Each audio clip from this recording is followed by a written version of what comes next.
Pour commencer, Louis XIV, évidemment, tout le monde le connaît sous le nom du roi Soleil. Il est né le 5 septembre 1638 à Saint-Germain-en-Laye, près de Paris, et il est le fils de Louis XIII et d'Anne d'Autriche. Sa naissance, elle est considérée comme un miracle, car pendant plus de 20 ans, il n'y a eu aucun héritier de la part de Louis XIII et d'Anne d'Autriche. Le jeune Louis XIV devient roi à l'âge de 5 ans, à la mort de son père, en 1643. Malheureusement, en raison de son jeune âge, à 5 ans, on ne peut pas régner sur tout un royaume, pas tout seul, tout du moins. Donc c'est sa mère, Anne d'Autriche, qui va assurer la régence. Le début du règne, il fut très tumultueux, parce que dès 1648, la Fronde toucha de plein fouet la monarchie. Elle a terriblement traumatisé le tout jeune roi. En fait, elle se divisait en 2 phases. La première, c'est la Fronde parlementaire, qui a duré 1 an, de 1648 à 1649. Qui dit parlementaire, dit parlement. Sous Louis XIV, un parlement, c'est une cour de justice prestigieuse, mais ce n'est pas un parlement comme on pourrait l'entendre aujourd'hui, c'est-à-dire une assemblée législative qui vote des lois. Mais en fait, les parlements, sous l'Ancien Régime, on peut les assimiler plutôt aux tribunaux d'aujourd'hui, c'est-à-dire des établissements qui gèrent la justice et l'enregistrement des lois royales. Le plus important, c'était celui de Paris, mais ça, je vous propose d'entrer plus en détail sur ces parlements tout à l'heure. En fait, lorsqu'une loi ou une ordonnance royale est émise, elle doit être enregistrée par les parlements pour entrer officiellement en vigueur. Mais en fait, les parlementaires ont plusieurs fois tenté de s'opposer aux décisions royales en rédigeant ce qu'on appelle des remontrances. Des remontrances, qu'est-ce que c'est ? En fait, lorsqu'un roi décidait d'une nouvelle loi, il en faisait part au Parlement. Si les parlementaires n'étaient pas tout à fait d'accord sur cette loi-là, il émettait une remontrance, c'est-à-dire qu'il donnait des notes, il renvoyait une note au roi pour dire que tel et tel point ne correspondent pas, par exemple, aux particularités d'une région. Et c'est ça qu'on appelait les remontrances. Et après, le roi décidait si oui ou non, il décidait de réenregistrer une autre loi auprès du Parlement, ou au contraire, s'il décidait de ne pas enregistrer une autre loi. Les magistrats du Parlement de Paris étaient très mécontents vis-à-vis du cardinal de Mazarin, parce qu'il y avait des impôts qui étaient trop élevés. Du coup, durant la Fronde, ils ont décidé d'enregistrer une loi qui était contre le pouvoir royal. Ce conflit, il a dégénéré, il s'est transformé en réelle guerre civile, en réelle révolte, et plein de barricades en fait, ont été érigées dans Paris même, ce qui était inacceptable pour le roi, évidemment, parce que c'était la ville de son palais. Et Anne d'Autriche et Mazarin, donc la régente de Louis XIV et son Premier ministre, ont décidé de fuir la capitale avec le jeune Louis XIV. Il y a un compromis qui a été trouvé et qui a mis un terme aux hostilités, mais du coup l'opposition aux autorités royales persiste, notamment chez les nobles, ce qui deviendra la Fronde des Princes. La Fronde des Princes, elle a duré 3 ans, de 1650 à 1653. Elle débute lorsque plusieurs nobles, frustrés par le manque d'influence et par les faveurs qu'ils estiment leur être dues, se révoltent contre Mazarin. Parmi les chefs de cette révolte, on retrouve plusieurs grands personnages, comme le prince de Condé, le duc de Bouillon et le duc de Beaufort. Les motivations des princes, elles sont souvent liées à un désir de récupérer des privilèges. Qu'est-ce que c'est un privilège ? C'est par exemple le roi, en fait, il était en tournée tout le temps dans toutes les villes du royaume. C'est pour ça qu'on a l'image de Louis XIV qui reste dans son château à Versailles et qui ne bouge quasiment pas. En fait, c'est faux, parce qu'il faut savoir que dans la vie de Louis XIV, il est resté moins de 400 jours à Versailles, dans toute sa vie. Ce qui est très peu comparé aux préjugés qu'on pourrait avoir sur Louis XIV et Versailles.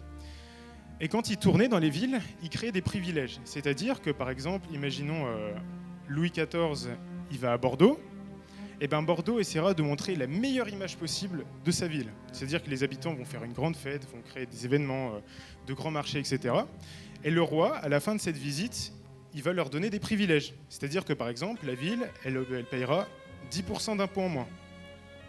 Là où, par exemple, le roi a été à Marseille ont plutôt montré des mouvements autonomistes, et ben, le roi, il ne leur donne pas un privilège, mais il va leur dire, en partant, et ben, vous payerez 10% d'impôts en plus. Donc forcément, je pense que vous pouvez vous douter que ça leur plaît pas trop à Marseille, aux Marseillais.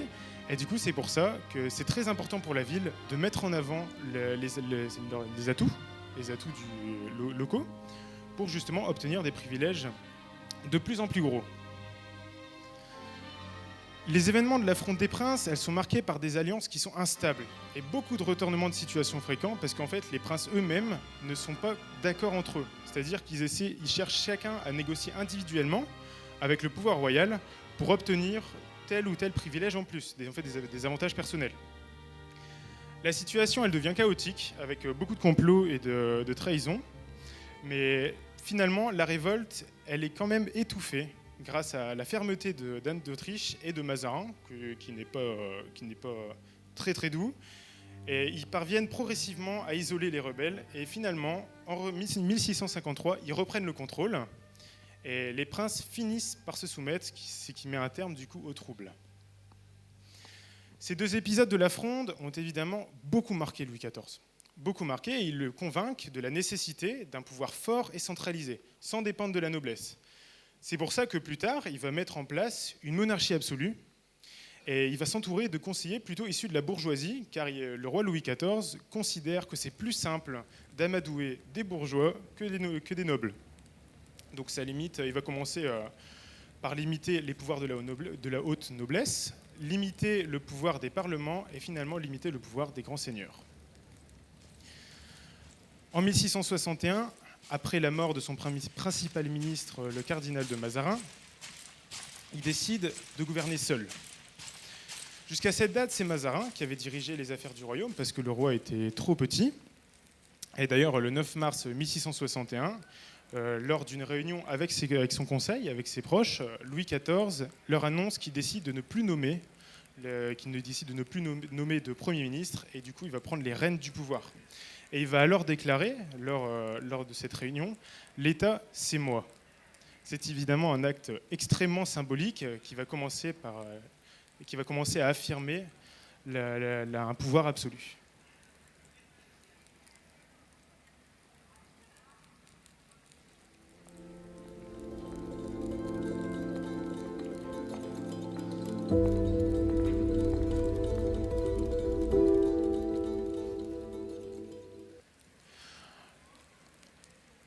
L'affirmation du pouvoir absolu, d'un pouvoir absolu, ça commence par la mise au pas des financiers. Les financiers, qu'est-ce que c'est ? Le roi Louis XIV a une volonté de gouverner seul, et sa première ambition, c'était de remettre au pas les financiers, et sous son règne, le terme de financier, ça désigne principalement des personnes qui avaient le monopole de certains domaines, certaines activités dans le royaume. Par exemple, il y avait les fermiers généraux. Les fermiers généraux, c'est pas ce qu'on pourrait entendre aujourd'hui, c'est-à-dire des personnes, ils travaillent dans des fermes aussi, mais c'est une ferme générale, c'est-à-dire qu'ils collectent des impôts. Pas tout à fait pareil par rapport à aujourd'hui. Donc, il y avait plusieurs impôts à l'époque, comme la gabelle, le droit de péage. C'est par exemple, si vous allez d'une région à une autre, c'est un peu comme des péages qu'on pourrait avoir aujourd'hui. Ils payaient un droit, ils payaient quelque chose pour pouvoir passer dans les autres régions. Pourquoi c'était important ? Parce qu'évidemment, les commerçants à l'époque, ils commerçaient surtout dans les marchés locaux, mais ils essayaient de commercer aussi dans d'autres villes, ailleurs. Donc forcément, ils étaient amenés à voyager. Sauf que quand ces droits de péage ils devenaient trop importants, ils n'aimaient pas trop. Et je peux comprendre. Un autre impôt qui était très important, c'était la taxe sur le sel. Le sel était très taxé à l'époque. Pourquoi ? Parce que le sel... Est-ce que quelqu'un a une idée ici de pourquoi le sel pouvait être taxé ? Tu veux parler un peu plus fort ? Exactement. Pour la conservation. Parce qu'il n'y avait pas de frigo à l'époque. Donc forcément, le sel, ça permettait de conserver les aliments. Sauf que pour conserver les aliments, je me répète, excusez-moi. Le sel, c'était très important. Donc forcément, si c'était beaucoup taxé, ça remettait en cause la dépendance à la nourriture, etc. Surtout pour des fermiers qui n'avaient pas forcément beaucoup de moyens. Donc c'était évidemment très important. Pour revenir au sujet, le deuxième groupe, c'était les banquiers et les prêteurs. Là, c'est comme on pourrait l'entendre aujourd'hui, les banquiers et les prêteurs prêtaient de l'argent à l'État. Et sous Louis XIV, je pense que vous savez qu'il y a eu énormément de guerres, et que quand il y a des guerres, les soldats, il faut les payer. Il faut payer les logements, il faut payer les armements. et toutes les dépenses qui sont liées au milieu militaire. Donc forcément, l'État français a dû énormément, massivement emprunter sous le règne de Louis XIV pour ses dépenses militaires, justement. Et dans les années 1670, le roi décide de se retourner contre ces prêteurs-là, parce qu'en fait, ils avaient le goût du business à l'époque. C'est-à-dire que quand ils empruntaient pas à taux zéro. Ils empruntaient à taux 5%, 10%, ils se faisaient plaisir. Donc forcément, ils se faisaient de l'argent sur le dos de Louis XIV. Évidemment, ça ne lui plaisait pas. Et à la fin des guerres, en général, ils punissaient ceux qui ont abusé. Et donc tout l'argent était repris. Donc l'argent qui n'était pas dépensé, évidemment. Donc ça permettait de couvrir certaines dépenses militaires, mais aussi de punir des personnes qui ont abusé sous Louis XIV. Dans les années 1670, pour revenir aux impôts, il y avait différentes fermes dans le territoire français, dans le royaume, et ils ont décidé de regrouper ça en une seule ferme générale des impôts. C'est-à-dire que c'est une autre manière de centraliser le pouvoir. C'était plus facile à contrôler que plusieurs petites fermes éparpillées sur le territoire, et ça permettait de mieux les surveiller. La deuxième étape, pour l'affirmation d'un pouvoir absolu, c'est soumettre les parlements. Donc on en a parlé au début. Au XVIIIe siècle, il existe 12 parlements différents en France. En fait, les parlementaires, c'est des juges qui ont acheté leur charge. C'est-à-dire que, par exemple, vous, dans le public, si vous avez assez d'argent pour vous acheter un office à Rouen, eh ben, vous pouviez l'acheter et vous exercer cette fonction sans avoir forcément les diplômes requis derrière, parce qu'il n'y avait pas forcément de diplôme à l'époque. Donc évidemment, la corruption était de mise, forcément. Et ils avaient 3 fonctions principales, ces juges-là. Ils rendaient la justice, ils enregistraient les lois et du coup pouvaient émettre des remontrances, mais aussi ils adoptaient des arrêts de règlement. En fait, ça permettait de compléter d'anciennes lois. Ces parlements, ils montrent une certaine autonomie vis-à-vis du pouvoir royal. Et dès octobre 1652, il y a même une déclaration royale qui stipule que le Parlement doit s'occuper uniquement des affaires de l'État et pas de l'administration des finances. Et qui ne doit pas s'occuper des affaires de l'État et de l'administration des finances. C'est-à-dire que les parlements avaient une certaine tendance à s'immiscer dans les affaires royales. Ce qui, évidemment, ne plaisait pas trop au roi non plus, qui voulait avoir tout le pouvoir entre ses mains. En 1655, il y a eu certains délits fiscaux, et Louis XIV a décidé d'affronter le Parlement de Paris, le principal parlement en France. Il s'est présenté en tenue de chasse. Pourquoi il s'est présenté en tenue de chasse ? C'est un geste qui visait à les humilier. Ce geste, il leur rappelle qu'ils sont au service du roi et que le pouvoir repose uniquement entre ses mains. En 1665, pour encore aggraver la situation, si je puis dire, les parlements sont rétrogradés du titre de cour souveraine à celui de titre de cour supérieure. Donc, c'est symbolique, dans les faits, ça ne change pas grand-chose. Sauf que là, au lieu d'être une cour quasiment au niveau du roi, eh ben, c'est une cour supérieure. C'est-à-dire que ça n'a plus rien à voir avec le pouvoir royal. Pour accentuer cet absolutisme, encore une fois, il y a une ordonnance civile qui va être émise, et elle permet de dire que cette fois, les parlements, ils peuvent émettre qu'une seule remontrance, une seule, et c'est le roi qui décide si oui ou non elle est prise en compte. C'est-à-dire que si le roi ne veut pas, elle ne sera pas prise en compte. En 1673, il est même décidé que les remontrances des parlements doivent être données au roi après l'enregistrement d'une loi. C'est-à-dire qu'elle ne peut même pas être discutée, cette loi-là. Donc évidemment, c'est encore de nouveau une démonstration de puissance par le roi. La troisième partie, pour affirmer son pouvoir absolu, c'est la fin du devoir de révolte. En fait, sous Louis XIV, le concept de devoir de révolte est évidemment contraire à l'idéologie dominante de l'absolutisme. Il centralise le pouvoir royal et se présente comme un monarque absolu, renforçant l'idée que toute opposition au roi était illégitime. Pourquoi il était illégitime ? Parce que le roi, il obtenait le pouvoir des dieux. C'est ce qu'on appelle le droit divin des rois. Et en fait, quand on s'oppose, donc évidemment, 99,9% de la population était très croyante. Et le principal but dans la vie d'un paysan à l'époque, d'un bourgeois ou de la noblesse, c'est d'accéder au salut, c'est-à-dire d'accéder au paradis. Sauf que si on s'opposait au roi, on s'opposait à Dieu.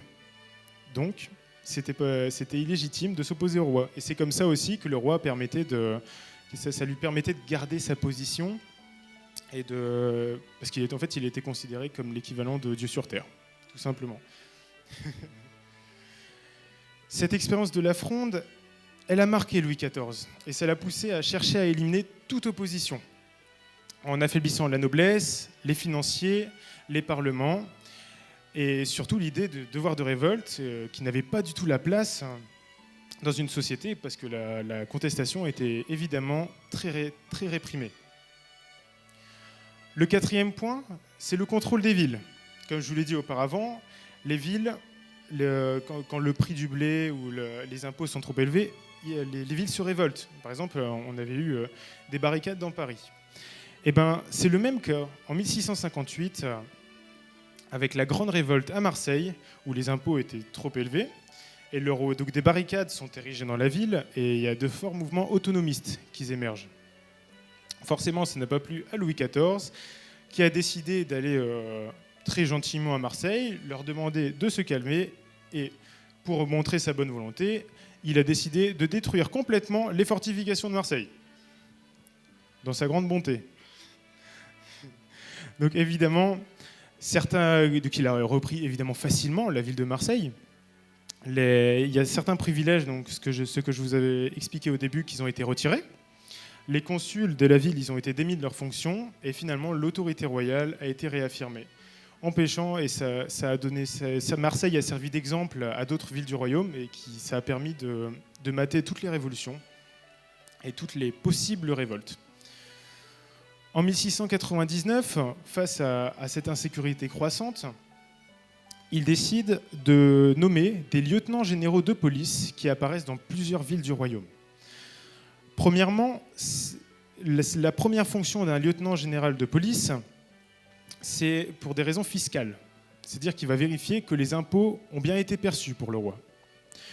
Pour l'aspect sécuritaire, c'est surtout plus tard que vont apparaître des bureaux de police dans les villes, où là, c'est vraiment pour protéger la population des révoltes. Et ça témoigne d'une volonté claire de contrôler les villes et de renforcer une autorité royale. Pour passer sur un thème un peu plus gai, je vous propose de parler, encore une fois, des impôts. Au XVIe siècle, il y a beaucoup de révoltes paysannes. Donc, comme je vous l'ai dit, c'était dirigé contre les impôts. Mais au XVIIe siècle, heureusement, ces révoltes disparaissent peu à peu, grâce aux différentes raisons que je vous ai dit juste avant. Mais c'est surtout la fiscalité royale qui devient le principal point de tension dans le royaume. En fait, le peuple considérait que le roi devait s'autosuffire, c'est-à-dire qu'il devait vivre de sa propriété et non pas des impôts imposés sur le peuple. Donc, évidemment, face aux dépenses militaires, les impôts augmentent encore une fois, ce qui est un peu mal perçu par la population, qui pense aussi que ces impôts sont pour le pouvoir royal. Bon, en somme, on va voir après, c'est pas très faux non plus, c'est un peu pour le pouvoir royal quand même. Et donc, du coup, ça crée forcément de plus en plus de révoltes, et les révoltes ne cessent jamais. Les révoltes et les impôts, ils étaient donnés à vue. C'est-à-dire qu'un paysan, s'il était considéré comme riche, s'il avait de beaux habits, s'il avait un train de labour, s'il avait beaucoup d'outillage, on considérait qu'il était riche et on lui donnait de plus en plus d'impôts. Donc forcément, le principal objectif des paysans à l'époque, c'était de paraître pauvre. Parce que quand on paraît pauvre, on ne peut pas donner des impôts ou demander à un paysan de payer un certain nombre de taxes, sachant qu'il n'a pas d'argent. Donc forcément, le but, c'était de paraître le plus pauvre possible. Entre 1658 et 1707, la France rurale, elle traverse une période de révolte récurrente. Mais on voit la montée en puissance d'un pouvoir central sous Louis XIV, et la répression des soulèvements et les réformes fiscales marque une évolution nette dans la gestion des conflits et des révoltes. Mais jusqu'à la fin du règne de Louis XIV, les révoltes paysannes ne cessent jamais. Et la fiscalité est toujours restée une source majeure de tension dans le royaume. Pour passer à un sujet plus gai, à un sujet qui va faire moins débat, je vous propose de parler de la religion. On fait bien les choses.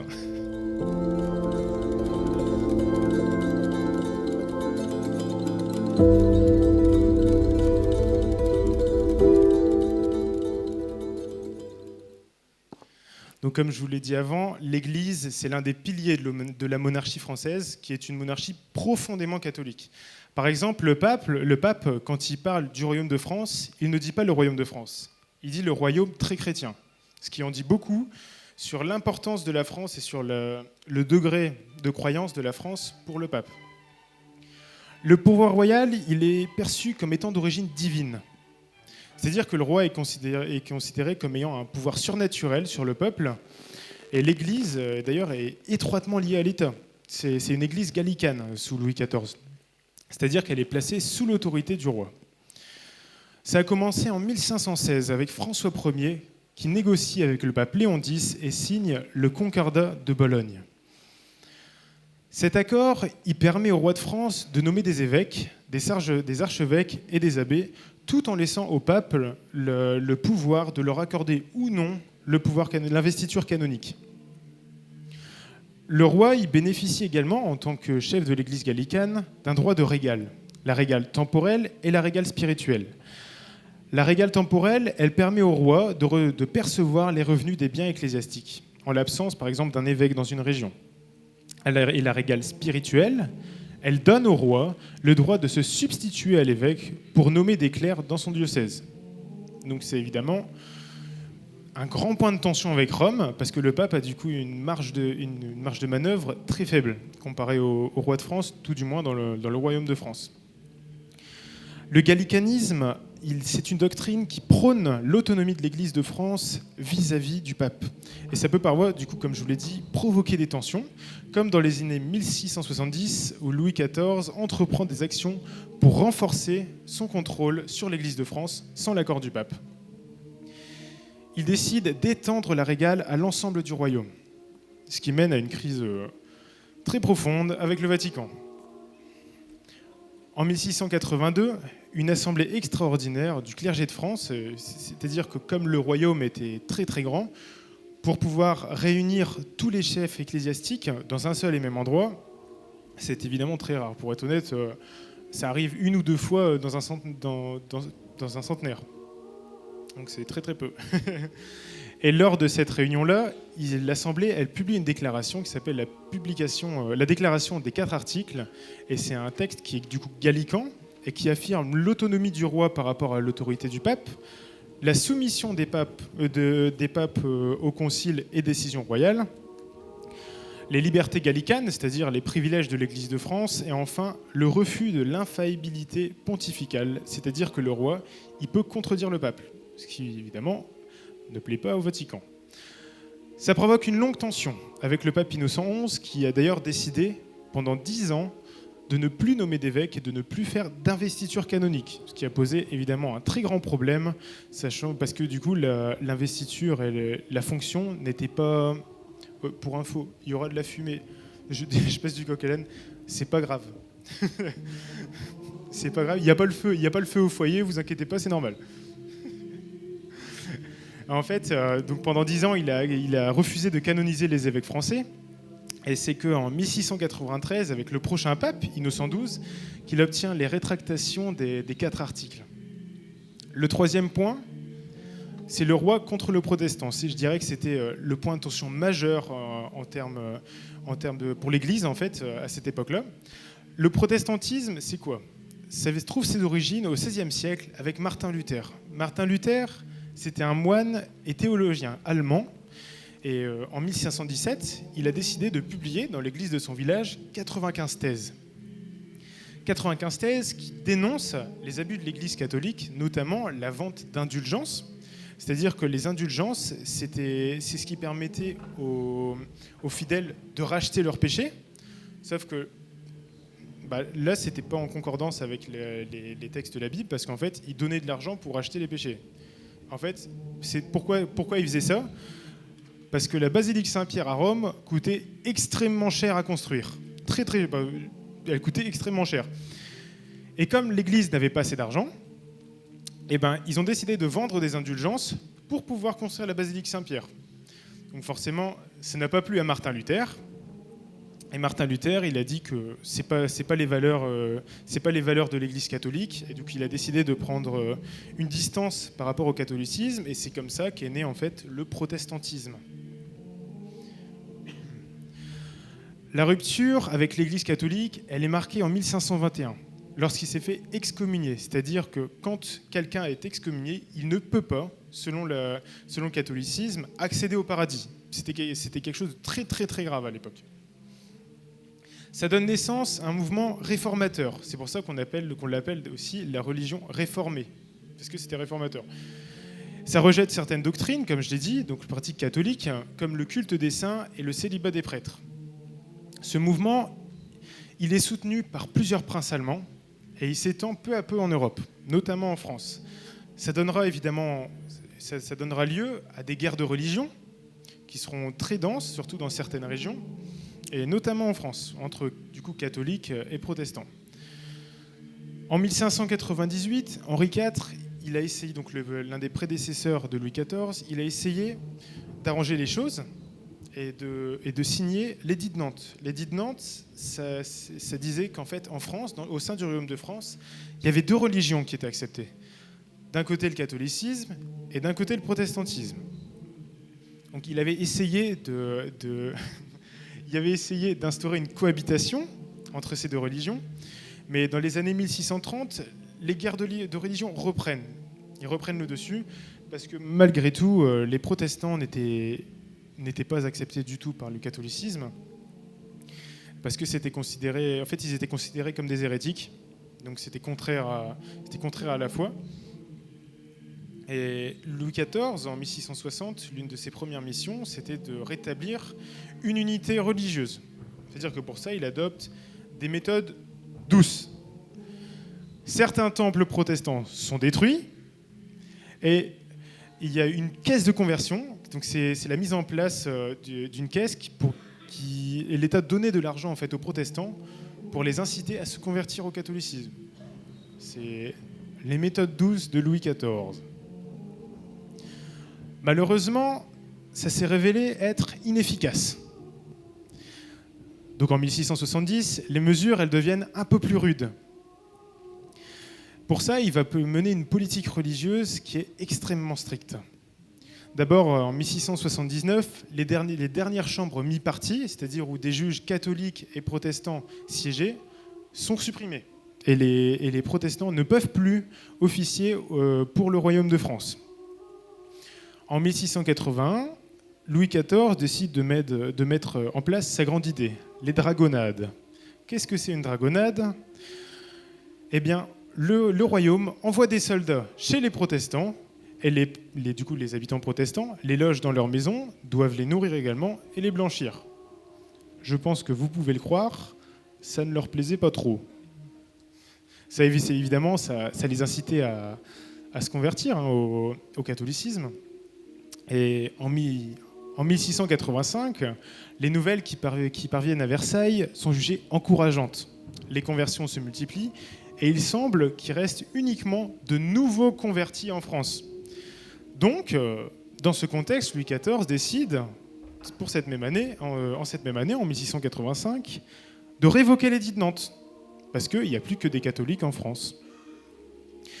Il le révoque par l'édit de Fontainebleau. Les pasteurs protestants ne peuvent plus officier, et ils doivent soit se convertir au catholicisme, soit quitter la France. Les protestants non pasteurs, quant à eux, ils n'ont pas le droit de quitter le pays et doivent éduquer leurs enfants dans la foi catholique. Malgré cette répression, entre 100 000 et 150 000 protestants quittent la France vers les pays voisins, notamment les Provinces-Unies et l'Allemagne, qu'on appelait à l'époque le Saint-Empire romain germanique, parce que c'était des pays qui étaient majoritairement protestants.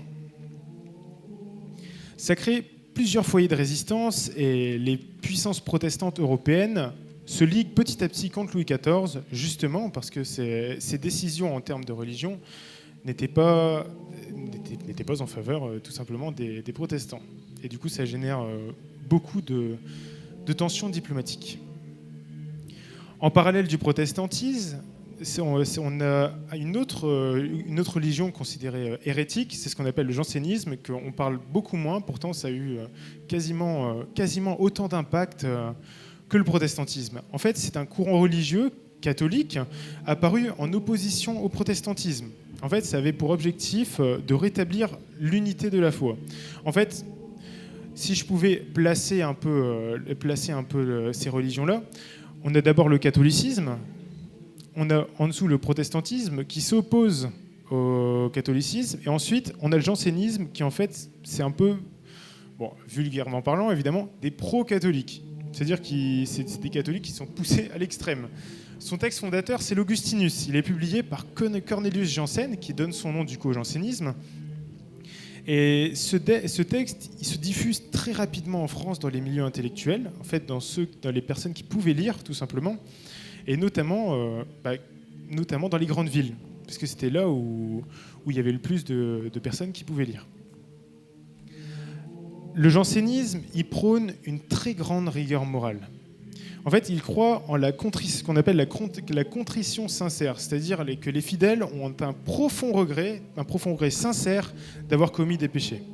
Et ils ont un réel désir en fait de se détourner du mal et de changer de comportement. Là où, à l'inverse, pour les catholiques traditionnels, la grâce divine est suffisante. Pour Richelieu, le principal ministre de Louis XIII, le jansénisme il est inacceptable et il les accuse même en fait d'être des protestants dans le fond, mais déguisés en catholiques tout simplement, en fait pour fuir la répression contre les protestants. Donc le jansénisme est évidemment extrêmement réprimé. En 1713, donc 2 ans avant la mort de Louis XIV, il y a une bulle pontificale qui sort, qui s'appelle la bulle Unigenitus, et elle condamne officiellement le jansénisme, mais cette condamnation ne met pas fin aux tensions. Car en 1717, donc un peu après la mort de Louis XIV, plusieurs évêques français s'opposent à cette bulle pontificale et proposent de convoquer un concile pour en débattre, un nouveau concile. Donc un concile, c'était une réunion des grands religieux de France, donc des évêques, des archevêques. Et ça marque le début d'une très grande querelle théologique qui se poursuivra en fait jusqu'aux années 1750 avant de s'éteindre progressivement. Mesdames et messieurs, je pense que je vous ai assez parlé des religions. Je vous propose, pour vous aérer l'esprit, de prendre 10 minutes de temps pour aller marcher, prendre l'air, etc. Parce que je pense que je vous ai donné énormément d'informations. Donc je vous propose qu'on se retrouve dans 10 minutes pour la fin de cette conférence. Et à tout de suite.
On va, on va pouvoir reprendre.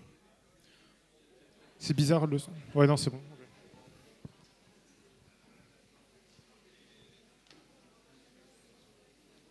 Je vous laisse vous replacer petit à petit.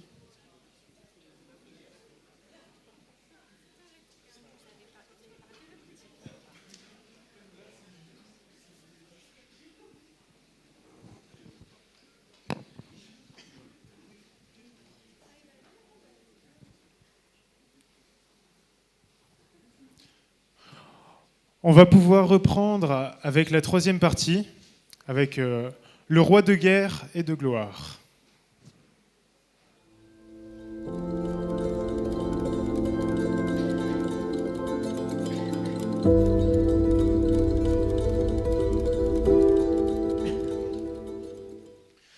Sous le règne de Louis XIV, la guerre joue un rôle central dans l'affirmation de la puissance et de l'autorité du royaume de France. Le roi Soleil est désireux de marquer son époque et de garantir la prééminence de son royaume dans toute l'Europe. Pour ça, il a engagé plusieurs conflits.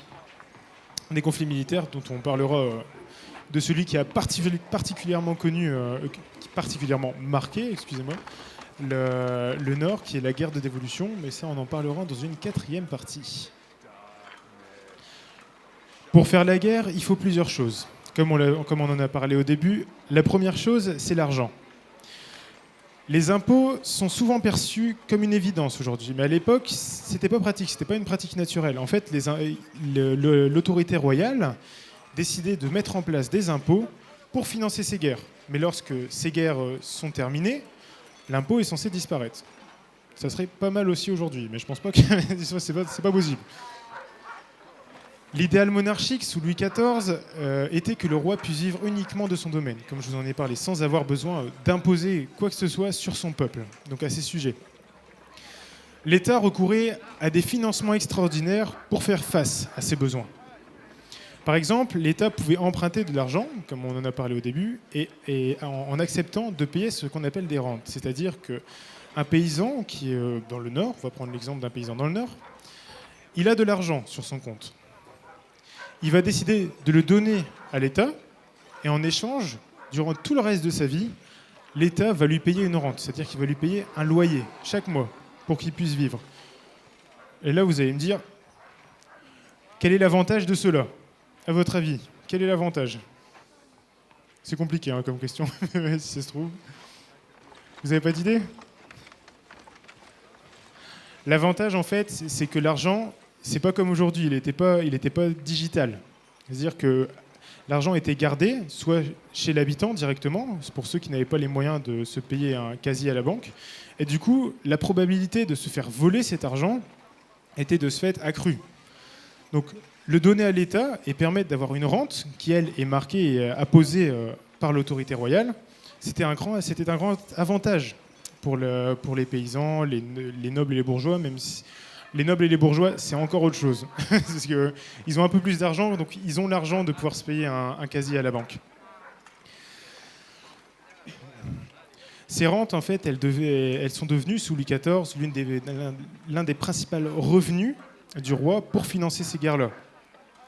Et l'État, il pouvait aussi, dans le cas où il n'avait pas encore assez d'argent, solliciter des avances de recettes auprès de la ferme générale des finances. Donc c'est celle qui est responsable de la collecte des impôts. Le roi avait le pouvoir de manipuler ses offices, c'est-à-dire que des fonctions publiques pouvaient être vendues ou à l'inverse créées. C'est-à-dire un juge, par exemple, qui possédait un office, encore une fois, à Rouen, il avait payé un certain nombre, par exemple 20 000 louis d'or. Le roi, pour pouvoir dégager de l'argent, pour pouvoir percevoir un revenu, il peut décider de créer un nouvel office, mais cette fois à 10 000 louis d'or. Donc la personne qui est intéressée pour acheter cet office-là l'achète, l'État a plus d'argent, mais de ce fait, c'était un désavantage pour le juge qui avait acheté la première office, parce que forcément, la valeur était dévaluée. Et dans les années 1690, la France était très proche de la banqueroute. La banqueroute, c'est quoi ? C'est la faillite économique, et l'État devait chercher désespérément des sources de financement pour faire face à des dépenses militaires et royales faramineuses. La deuxième étape pour faire la guerre, c'est évidemment l'armée et la diplomatie. Au XVIe siècle, l'armée est majoritairement composée de nobles, parce qu'en fait, ils avaient tout simplement l'argent pour acheter des armes, pour acheter un cheval et pour pouvoir tout simplement vivre. Sous Henri IV, par exemple, l'armée comptait 25 000 hommes, dont 15 000 nobles. En 1700, Louis XIV avait une armée de 220 000 hommes. C'était la première de l'Europe, dont seulement 20 000 nobles. Donc forcément, les places restantes, elles avaient permis à des paysans en fait, de rentrer dans l'armée et du coup d'avoir un métier autre que gérer sa ferme, tout simplement. Cette montée en puissance de l'armée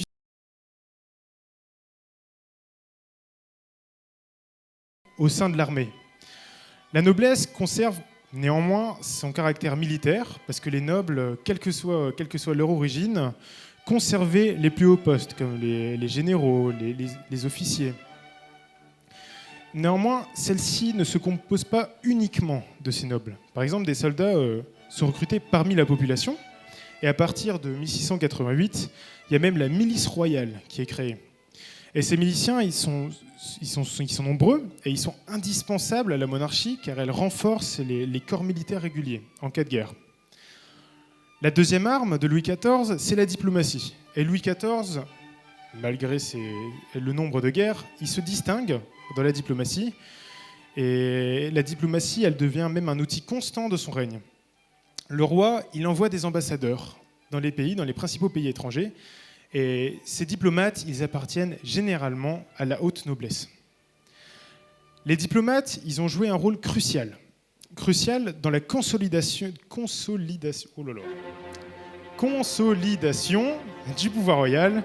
Ils géraient les relations internationales et l'affirmation de la France comme puissance dominante en Europe. Le grand 3, c'est le rayonnement militaire. Sous Louis XIV, Louis XIV avait deux principaux ministres, Le Tellier et son fils Louvois. Tous deux conseillaient à la guerre et l'armée connaît un changement et une modernisation impressionnante. D'abord, on a la construction des casernes. Donc l'édification des casernes s'accélère afin d'héberger les soldats, car auparavant, ils logeaient chez l'habitant. Et pas que dans le cadre des dragonnades, mais ça a bien servi aussi. Il y a aussi l'uniformisation, c'est-à-dire que le port de l'uniforme, il devient généralisé, ainsi que la marche au pas, et en fait, ça permet de former des troupes plus dociles et mieux disciplinées, donc plus facilement contrôlables. Le troisième point, c'est les fortifications. Donc des forteresses sont construites dans les territoires acquis par la France, notamment sous la direction de Vauban. Et ces après consolidation, ces fortifications, ils sont souvent érigées dans des zones dépourvues des défenses naturelles pour mieux protéger notamment Paris et le Royaume, donc notamment dans le nord de la France et dans l'Est. Quel est le plus bel exemple de cette fortification dans le nord ? La citadelle de Lille, exactement. Le quatrième point, c'est l'armement. On généralise l'usage de la baïonnette, du fusil et des grenades, ce qui modernise l'armement, mais également aussi du coup les tactiques militaires. Et pour le grand 4, on rentre dans le vif du sujet. C'est la guerre qui a touché la région lilloise, la guerre de dévolution.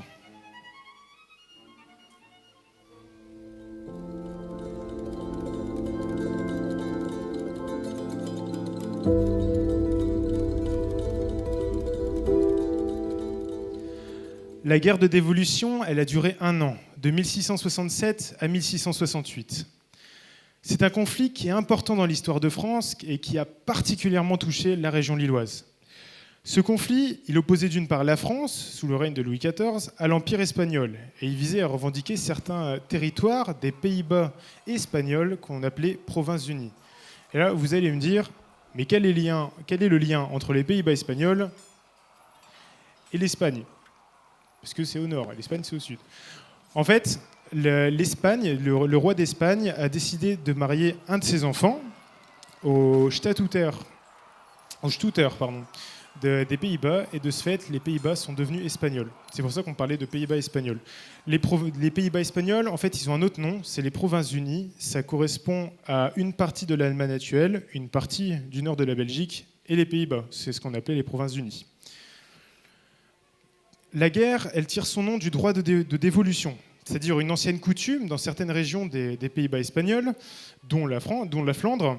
Et ce droit est stipulé qu'en cas de succession, les enfants issus d'un premier mariage avaient priorité sur ceux d'un second mariage. Louis XIV, il a décidé d'utiliser ce prétexte. Pour revendiquer les terres flamandes au nom de sa femme, Marie-Thérèse d'Autriche, fille de Philippe IV d'Espagne. Après la mort de ce dernier, en 1665, les Pays-Bas espagnols étaient censés revenir à la couronne d'Espagne. Louis XIV prétendit que Marie-Thérèse avait droit à certains territoires par le droit de dévolution, malgré l'abandon de ses droits au trône d'Espagne après le mariage avec Louis XIV. Louis XIV était ambitieux et désireux d'étendre son territoire.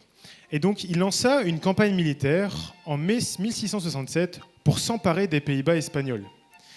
L'armée française était dirigée par le brillant général de Turenne. Elle avance rapidement et prend plusieurs villes sans grande résistance, profitant de la faiblesse militaire des Espagnols. L'île était alors une riche et puissante cité sous domination espagnole. Elle devint un objectif clé dans cette campagne. Et le 28 août 1667, l'armée française s'approcha de la ville. Louis XIV était accompagné de son ministre de la guerre, Louvois, et de Vauban, son ingénieur militaire de confiance, et il décida de prendre l'île. Néanmoins, les Lillois n'étaient pas très dociles. C'est pour ça que du 10 août au 28 août 1667, Louis XIV a décidé de faire le siège de l'île. Et bien que l'île était une forteresse bien défendue par les Espagnols, le siège mené par l'armée française et décidé par Vauban et Louis XIV fut très efficace. Vauban conçut des tranchées et des tactiques de siège innovantes pour l'époque. Et ces techniques affaiblirent progressivement les défenses de la ville.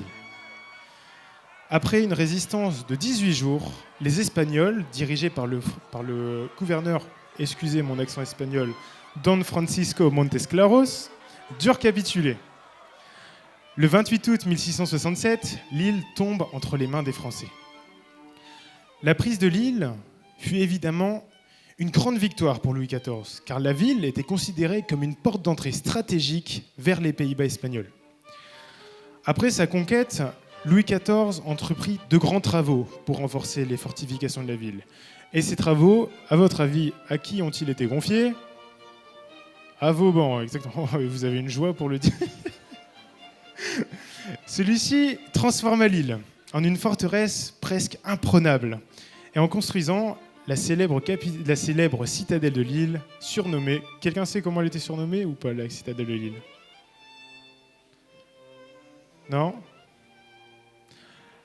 La reine des citadelles, car elle a été un modèle d'architecture militaire pour les prochaines forteresses que Vauban construira.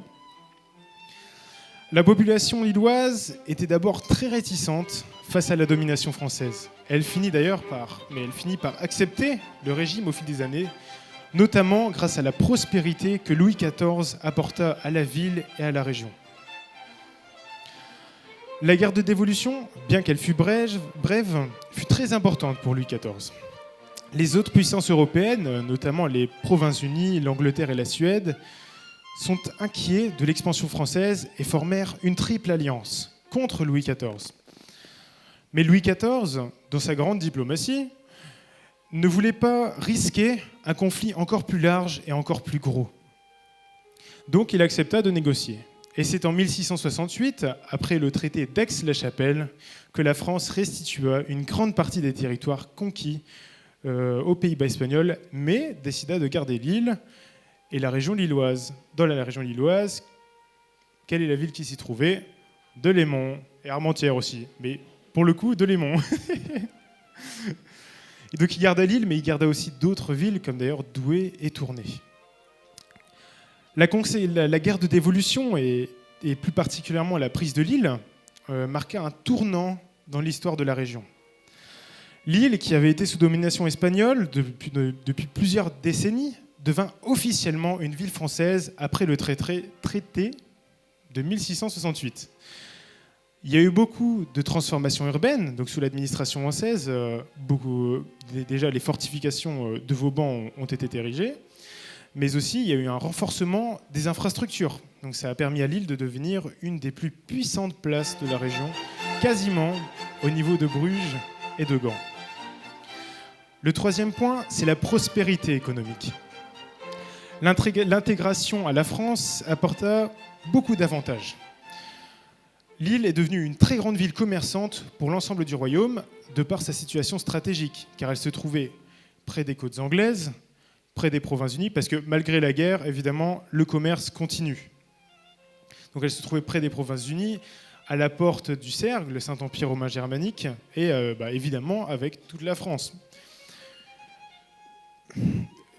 Elle bénéficiait d'un marché intérieur évidemment très très grand et les politiques notamment voulues par Colbert, le ministre des Finances, et ils ont favorisé un développement économique extraordinaire, pour le coup que sous la coupe des Pays-Bas espagnols, l'île n'avait pas connu. La guerre de dévolution a profondément marqué les régions lilloises, avec la prise de la ville par Louis XIV et son intégration durable au Royaume de France. Le siège de Lille et la construction de la citadelle par Vauban symbolisent cette période de transition, marquant le début d'une ère de stabilité et de prospérité sous la monarchie française. En conclusion, à travers cette conférence, on a exploré l'ombre et la lumière du règne de Louis XIV. Un monarque dont l'ambition, la vision et la gestion du pouvoir ont profondément marqué son époque et l'histoire de la France. Au-delà de l'image d'un roi absolu, nous avons découvert un homme qui, dans un monde complexe et incertain, a voulu lui laisser un héritage de grandeur, tout en imposant une centralisation du pouvoir qui influencera la politique européenne pendant des siècles. Louis XIV a su, par ses choix audacieux, façonner un royaume où l'ordre, la discipline et la puissance se sont regroupés. Mais il a également suscité des questions qui résonnent encore aujourd'hui. Comment trouver l'équilibre entre le pouvoir et la liberté ? Entre la grandeur et les réalités du terrain ? J'espère que cette conférence vous aura permis de mieux comprendre l'héritage de ce roi complexe, de saisir les défis et les réussites de son règne. Louis XIV, à sa manière, nous enseigne que l'histoire est faite de décisions, d'ambitions et de sacrifices. Et ces moments de l'histoire, aussi lointains soient-ils, résonnent encore dans notre présent. Nous vous remercions sincèrement pour votre attention. C'était Louis XIV, un règne personnel entre mythe et réalité.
Donc comme j'ai dit, merci à tous. Bon, le direct, on peut avoir quelques soucis dans le direct. C'était l'un des soucis, c'est pas grave. Je pense qu'on peut quand même applaudir l'équipe technique, la régie. Ils ont fait un travail incroyable depuis hier et depuis quelques semaines.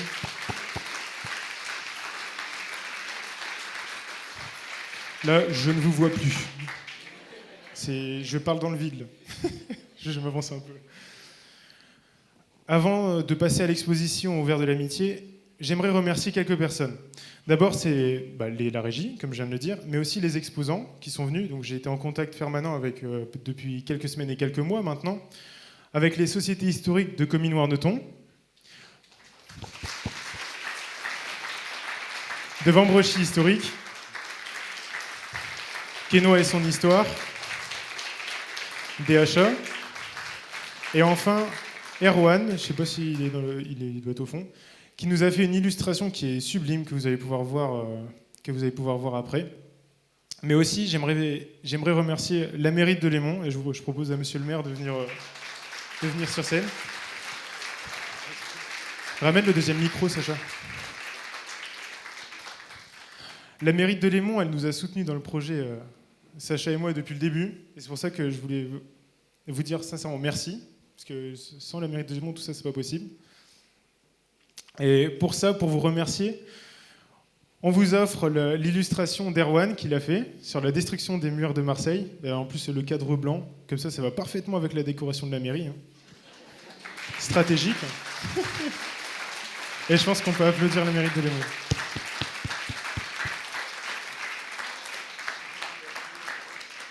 Alors, oui, ça fonctionne. Alors, Olivier, il y a quelques mois, plusieurs mois, était passé en mairie. Tiens, je prends. Marcelin, viens aussi. Tu fais partie du projet. Pour parler donc de ce projet de conférence. Et c'est vrai qu'au départ, on pouvait avoir quelques doutes. Ça paraissait quand même assez pointu d'aller passer une soirée à parler de Louis XIV. Mais là, je crois que maintenant, on peut vraiment vous dire bravo. Donc à tous les trois, Olivier, Sacha, Marcelin, vous êtes en plus tous complémentaires. Alors, il y en a déjà deux. Leur nom de famille, c'est Leroy. C'était pas fait exprès. Non, mais franchement, donc bravo, vous nous avez épatés. Alors, je vais avoir un peu de mal de rentrer un peu dans tout ça. Ça paraissait quand même très, très lointain. Et c'était un bout de temps. On a eu l'impression de repartir en cours d'histoire. Je ne sais plus en quelle classe. C'est en quelle classe en quelle classe on étudie Louis XIV? Alors là, quatrième. Guylaine, en quatrième. Ah bah oui, on a des professeurs. Bon, donc je ne vais pas rentrer en détail là-dedans. Par contre, c'est vrai qu'on peut être fier à Delémont d'avoir un panel dans la culture, dans le sport, dans les expositions. Et c'est vrai qu'il suffit de remonter simplement une semaine en arrière. On avait une course à pied, on avait un marché de Noël avec une association de jeux. On remonte un peu plus, on avait du théâtre, d'ailleurs différentes pièces de théâtre. Et donc vous amenez une nouvelle pièce à cet édifice de Lémontois, et en ça, un grand merci. C'est nous qui vous remercions.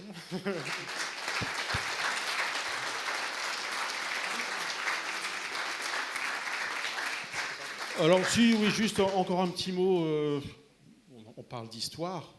On se doit... Alors tiens, oui, une anecdote quand même. C'est vrai qu'on était donc belges à un moment donné. Enfin, Pays-Bas espagnol, mais donc on était belges. Quand on connaît un petit peu, quelquefois, les difficultés que l'on peut avoir entre voisins, mais j'ai vu que vous étiez nombreux aussi dans cette salle. Donc merci aussi à vous. Et oui, comme quoi, l'histoire... Et j'ai beaucoup entendu aussi autour de moi, mais en fait, rien de neuf aujourd'hui. Les problèmes politiques que l'on peut rencontrer, surtout en ce moment, je vois que... Alors, les problèmes de fiscalité, bon... Voilà, c'est encore une autre histoire. On en parlera toujours trop. Mais en fait, l'histoire est un éternel recommencement. Écoutez, voilà. Bravo encore à tous les trois. Merci. Et avant Un dernier mot, parce que j'ai oublié de le dire pour le coup. Mais un grand merci à vous d'être venus. C'était hyper important pour nous. On se lançait dans un projet où on n'était pas sûr de combien de personnes il y aurait, et voir autant de personnes auxquelles on est attaché là dans la salle, ça fait vraiment, vraiment très plaisir. Donc, merci à vous.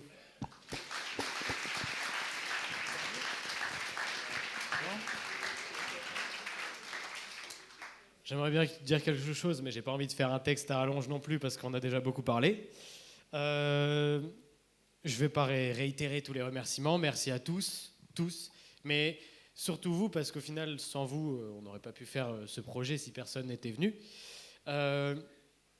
On était forcément un peu stressés, surtout Olivier qui allait passer sur scène, qui a fait un travail franchement monumental et je tiens à le souligner. Il a vraiment énormément travaillé.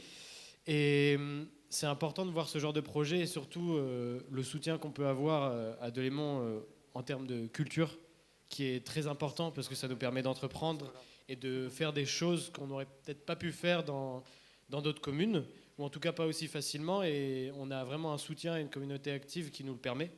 Et ça, c'est franchement génial. Donc merci à eux. Au final, je réitère les merci. Mais pour finir, désolé pour la musique classique, il y a énormément de dynamique, donc du coup, il y avait des gros pics de musique sur la fin, je suis désolé. Il y a eu un gros violon à la fin, et effectivement, c'est ma faute, je tiens à me dénoncer. Il faut pas dire ça. Alors, Non mais, en tout cas, si on doit retenir une chose... Il est humble. Si on doit retenir une chose, c'est qu'on a appris énormément. On a appris durant tout le trajet, et... Exactement. J'aurais dû peut-être le dire avant pour qu'il stresse un peu moins, Olivier. Mais ce qui importe, c'était surtout le parcours, parce que le parcours était très intéressant et enrichissant. Donc voilà, j'arrête la rallonge.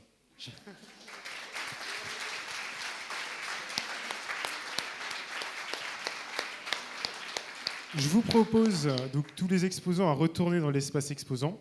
Donc, l'exposition va ouvrir. Pour information, pour l'instant, et ça n'a pas encore été installé, dans 2-3 minutes, il y aura 2 cartes qui seront dans l'entrée. C'est des cartes qui datent de 1721 et de 1866. Donc c'est absolument génial d'avoir ça à Delémont.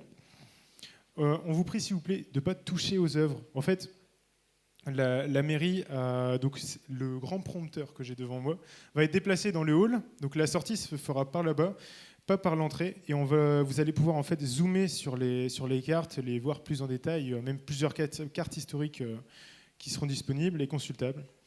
Et pour le reste des exposants, je vous laisse découvrir tout ça. Dans le même temps, il y aura un verre de l'amitié qui a été offert par la mairie. Donc on va déplacer toutes les 4 tables manches debout vers le fond. Donc je vous invite à rejoindre l'espace exposant. Merci. 16, when I really started to play guitar, it was almost impossible because the dream was so big that I didn't see any chance because I was living in a little town, was studying, and when I finally broke away from school and became a musician, I thought, well, now I may have a little bit of a chance. Because all I really wanted to do is music, and not only play music, but compose music. At that time in Germany, in 69, 70, they had already discotheques. So I would take my car, would go to a discotheque, sing maybe 30 minutes. I think I had about 7-8 songs. I would partially sleep in the car because I didn't want to drive home. And that helped me for about almost 2 years to survive in the beginning. I wanted to do an album with the sounds of the 50s, the sounds of the 60s, of the 70s, and then have a sound of the future. And I said, wait a second, I know the synthesizer. Why don't I use the synthesizer, which is the sound of the future? And I didn't have any idea what to do, but I knew I needed a click, so we put a click on the 24 track, which then was synced to the Moog modular. I knew that could be a sound of the future, but I didn't realize how much the impact would be. My name is Giovanni Giorgio, but everybody calls me Giorgio.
Once you free your mind about the concept of harmony and of music being correct, you can do whatever you want. So nobody told me what to do, and there was no preconception of what to do.